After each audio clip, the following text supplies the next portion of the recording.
विधानसभा की नई आवाज, नारद एक्सप्रेस। बड़वाह नगर से तकरीबन 4 किलोमीटर दूर रतनपुर पंचायत में आने वाले ग्राम बेलसर में स्थित है प्राचीन विमलेश्वर महादेव मंदिर। आसपास के ग्रामीण अंचलों के साथ ही शहरों से बड़ी संख्या में श्रद्धालु भगवान शिव के दर्शन के लिए पहुंचते हैं।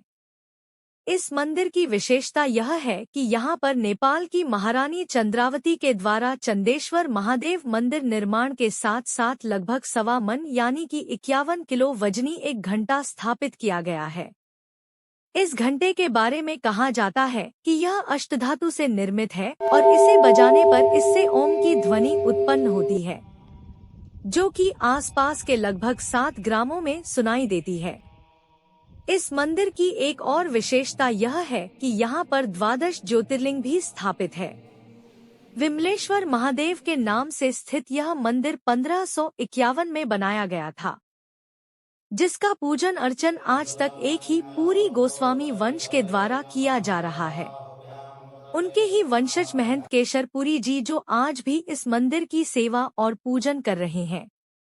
उन्होंने बताया कि होलकर स्टेट के महाराज तुकोजी राव के यहाँ किसी शुभ समारोह में नेपाल की महारानी चंद्रावती भी पधारी थी।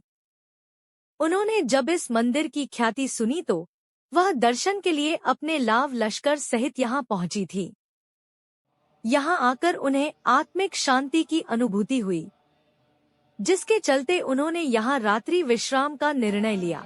महंत ने आगे बताया कि रात्रि विश्राम के दौरान उन्हें स्वप्न में भगवान शिव ने दर्शन दिए थे, जिससे अभिभूत होकर उन्होंने यहाँ 1872 में एक मंदिर निर्माण करवाया और साथ ही 1.25 मन का एक अष्टधातु घंटा भी स्थापित किया। तब से लेकर आज तक यहाँ पर आसपास के ग्रामीण क्षेत्र के साथ शहरों से भी महाशिवरात्रि के दिन हजारों श्रद्धालु दर्शन के लिए पहुँचते हैं। नारद एक्सप्रेस के लिए लोकेंद्र परिहार के साथ मुकेश खेड़े की रिपोर्ट। नगर से मात्र 4 किलोमीटर की दूरी पर एक मंदिर है विमलेश्वर मंदिर, जिसके बारे में आपने काफी कुछ सुना होगा। तो उस पूरी कहानी को हम जानने के लिए आए यहाँ के महंत केशर पुजारी से बात करेंगे। उनका कहना है कि उनके पूर्वज सदियों से यहाँ की सेवा कर रहे हैं। आज उनसे बात करते हैं।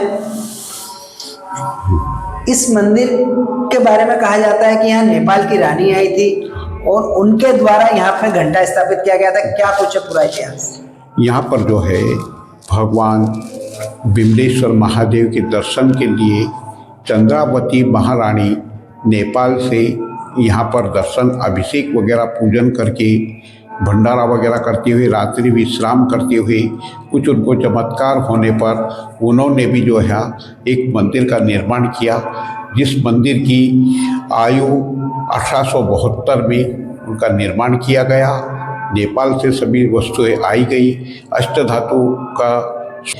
इसी को यहाँ पर बजाने से ओम आकार की पहाड़ी के मध्य में इनकी गुंजाइश जो लगती है आवाज़, वह ऐसी मानो ओम आवाज़ की होती है और उसकी 4-4 किलोमीटर की दूरी में आसपास आवाज़ सुनाई देती है। लगभग 7 गाँव में। हाँ, लगभग 7 गांव के अंतराल में सुनाई देती है। जैसे कि आपने बताया कि रानी चंद्रावती जो कि नेपाल की महारानी थी, जी जी, उनका इस भारत देश में, भारत देश के एक नर्मदा किनारे यहाँ कैसे आना हुआ, उनका क्या लगा? यहाँ पर नेपाल की चंद्रावती महारानी का आने का उद्देश्य जो है, इंदौर में तुकोजी महाराज के साथ में उनकी लड़की ब्याही गई थी, जिसमें महाराजा यशवंतराव जी के जन्म उपलक्ष्य में उनको बुलाया गया था। यहाँ पर उनको बातें बताने पर उनकी आस्था अनुसार वो नर्मदा स्नान के लिए आए थे।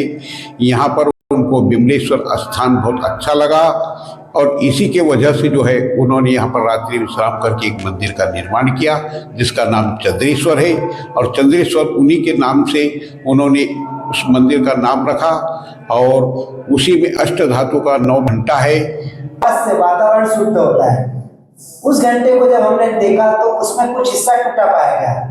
आमतौर पर किसी भी मंदिर में कोई भी खंडित चीज नहीं रखी जाती, मगर ये वो आज भी विराजमान है। क्या वजह रही पंडित जी उसको क्यों? इस मंदिर का वो जो है पुरातत्व विभाग इस चीज को जानने के लिए कि ये सब कह रहे हैं कि अष्टधातु का है, अष्टधातु, उन्होंने एक टुकड़े का थोड़ा सा निकाल करके लेप में डाल करके देखा, उससे यह पता चला कि वास्तव में ये पूरा अष्टधातु का है। कितने साल पहले आए थे? ये 40 वर्ष पूर्व पहले आए थे। यूं अगर आपको द्वादश ज्योतिर्लिंग के दर्शन करना होता है तो पूरा भारत भ्रमण करना होता है। हाँ, मगर यहाँ आपके द्वारा बताया गया कि द्वादश ज्योतिर्लिंग यहाँ एक ही नर्मदा खंड में यहाँ पर द्वादश लिंगों का है मेल है, और इसी मेल को नर्मदा खंड में यहाँ पर अगर विमलेश्वर महादेव स्वयंभू और चंद्रेश्वर में एक ही जलाधारी में 11 ज्योतिर्लिंग होने के कारण ये द्वादश लिंग माना जाता है। आप भारत भ्रमण में भी द्वादश लिंगों का जो तीर्थ का महत्व जानना चाहें, उतना ही महत्व नर्मदा क्षेत्र में द्वादश लिंगों का इस विमलेश्वर स्थान चंद्रेश्वर में मिलता है। कुछ वर्षों से यहाँ पर मेला भी लगता है। हाँ। उसके बारे में जानेंगे, कितने सालों से मेला आयोजित किया जा रहा है, यह कितने लोग लगभग शिवरात्रि के दिन यहाँ पर पहुँचते हैं, कितने श्रद्धालु पहुँचते हैं? यहाँ पर ये 1991 से मेले का आयोजन रखा गया है। तब से अभी तक इस मेले का चल रहा है। इस मेले में इधर के कम से कम 25-30 गांव की जनता, बढ़वा से भी ग्रामीण की जनता को स्नान पूजन ज्ञान के लिए मेले में पधारती है।